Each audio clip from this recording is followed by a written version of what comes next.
한 목소리로 봉독하겠습니다. 시작.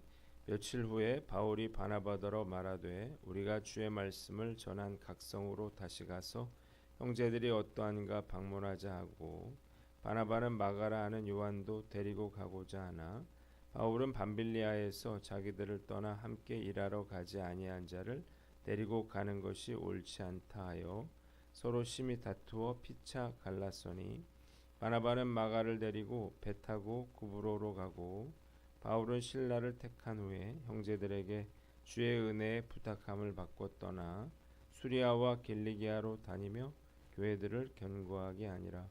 바울이 더베와 루스드라에도 이름에 거기 디모데라 하는 제자가 있으니 그 어머니는 믿는 유대 여자요 아버지는 헬라인이라.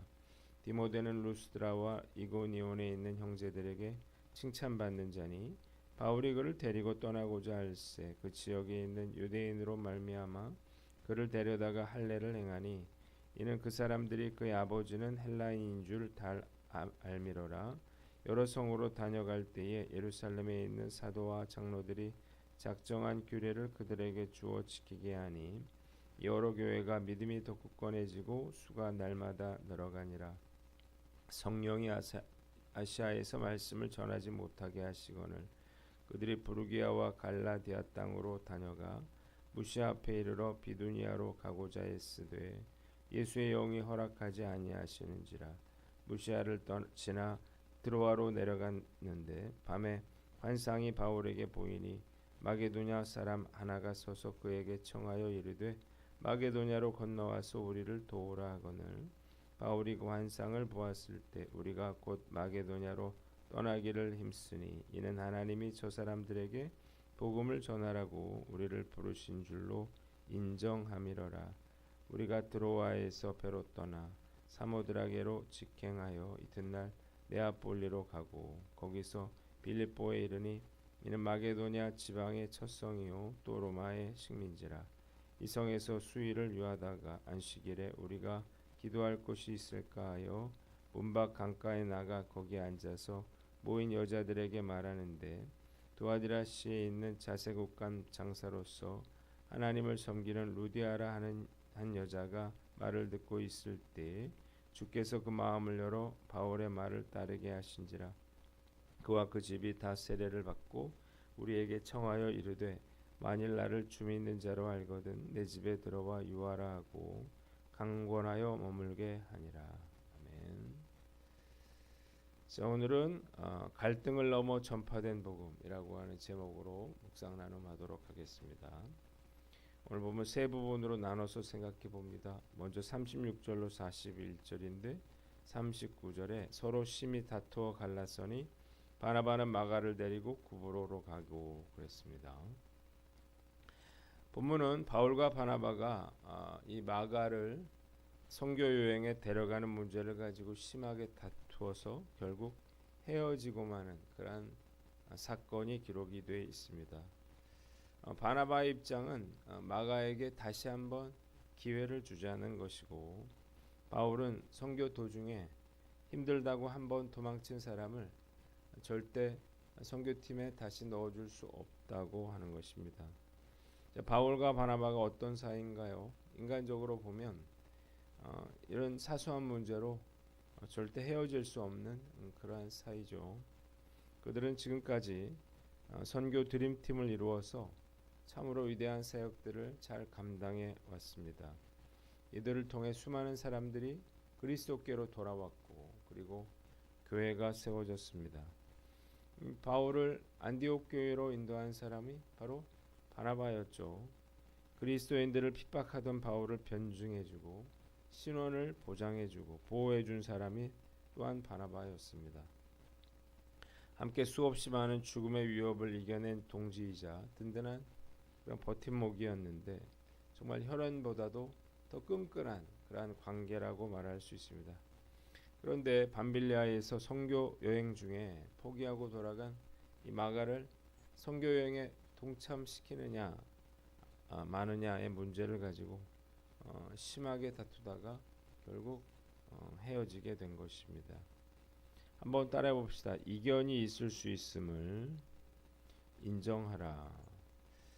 자, 본문이 주는 교훈이 있는데요. 우리가 주님의 일을 하는데도 이런 이견이 있을 수 있다는 것입니다. 믿음이 좋다고 해서 또 성령이 충만하고 하다고 해서 다른 견해가 없을 수 없는 것입니다. 우리는 이것을 인정하고 받아들여야 하는 거예요.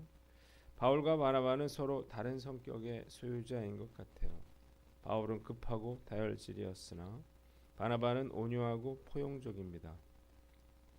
그래서 서로 잘 맞았는데 다르다는 현실이 갈라서는 그러한 원인이 되기도 했습니다. 바나바는 사람을 더 중요하게 생각하는 것 같고 바울은 일을 더 중요하게 생각하는 사람입니다. 이들이 복음에 대한 서로 다른 견해 때문에 헤어지는 것이 아니라 이 마가를 선교 여행에 데려가느냐 마느냐의 문제로 헤어졌음을 기억해야 합니다. 사실 이건 진리에 관한 그런 문제는 아니잖아요. 자, 말씀 묵상하면서 나는 바울과 바나바 중에서 어느 쪽 편을 들까 그런 생각을 해봅니다. 여러분들은 누구 편을 들겠습니까?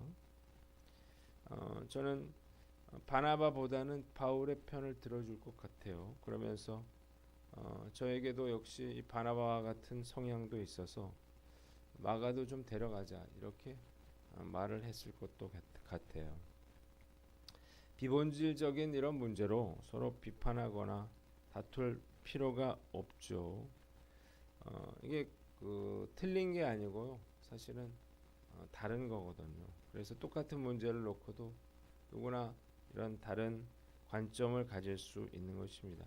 선악의 문제라든지 진리의 문제가 아니라면 받아들일 수 있어야 하는 거죠. 그러나 뭐 싸울 수도 있는 것입니다. 그 부부도 싸울 수 있고요. 부모 자식도 싸울 수 있는 거예요. 자, 그러나 뭐 기본이 흔들리면 안 되겠죠. 우리가 알아야 할 것은 이런 다툼에도 불구하고 더 발전하고 성숙할 수도 있겠다는 것입니다.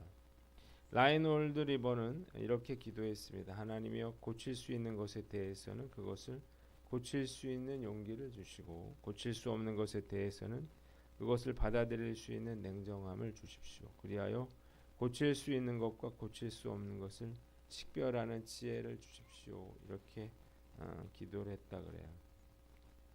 오늘 난 어떤가 한번 살펴보고 우리가 얼마든지 이견이 있을 수 있다는 사실을 깨닫고 우리가 다른 것도 인정할 수 있는 저와 여러분들 되시기를 주님의 이름으로 축원합니다. 두 번째는 1절로 5절 말씀인데 5절을 봅니다. 이에 교회가 믿음이 더 굳건해지고 수가 날마다 늘어가니라 그랬습니다. 자, 바울과 바나바가 심하게 다툰 후에 헤어졌습니다. 그래서 바나바는 마가를 데리고 구브로로 선교 여행을 떠났고 바울은 예루살렘에서 파송해준 실라를 데리고 정반대 방향인 수리아와 길리기아 지역으로 선교를 떠나게 됩니다. 자, 바울과 바나바의 결별은 이방 선교라고 하는 중대한 과업을 위기에 빠뜨린 것처럼 보였지만 오히려 하나님은 두 사람의 결별을 통해서 이방인 전도 사역이 지연이 되거나 중단되지 않고 오히려 이방인 전도가 두 그룹으로 나눠서 결과적으로는 더욱더 강력하게 진행되도록 그렇게 인도하셨다는 것입니다. 자, 서로 이 동역자들을 데리고 그러니까 서로 이렇게 나눠서 이 선교 여행을 시작하게 된 거죠. 이 바울은 신라를 데리고 그리고 디모데를 동역자로 삼게 됩니다. 그리고 바나바는 마가를 동역자로 삼고 그를 훌륭한 그런 선교자로 전도자로 성숙시키게 되는 거예요. 디모데후서 4장 11절을 보면 이 마가 요한 때문에 바나바와 이렇게 심하게 다투었던 바울이 그러면 마가와 뭐 원수지간이 됐을 것 같잖아요. 그런데 그가 이렇게 말합니다. 마가를 데리고 오라. 저가 내게 유익하니라 그래요. 자, 2년 동안 이 마가 요한이 변화된 거죠. 그래서 사도 바울도 이 사실을 알게 됐고 그래서 결국 바울이 마가의 도움을 요청하게 된 것입니다. 한번 따라해 봅시다. 분쟁과 다툼도 섭리 가운데 주관하심을 알라. 자, 바울과 바나바의 갈등은 어떻게 됐습니까? 결국은 선한 결과를 가져오게 되었습니다. 선교 사역이 확대된 거죠. 뭘 알 수 있습니까? 하나님께서 우리의 분쟁과 다툼까지도 하나님의 섭리로 주관하신다는 것입니다. 우리나라에 교단이 참 많잖아요. 그 이유는 뭐냐? 싸웠기 때문이에요. 결국 그래서 교단이 둘로 갈라지고 넷으로 갈라지고 여덟부로 이렇게 갈라지면서 결국 어떻게 돼요? 한국교회가 더욱 성장하는 그러한 계기가 되었다는 것입니다. 뭘 알 수 있습니까? 하나님께서 우리의 실패와 연약함까지도 당신의 뜻을 이루는 계기로 삼으시는구나 라고 하는 사실을 우리가 알게 됩니다. 우리가 연약해서 늘 실수를 저질러요. 인간적으로 볼 때는 다 끝났다.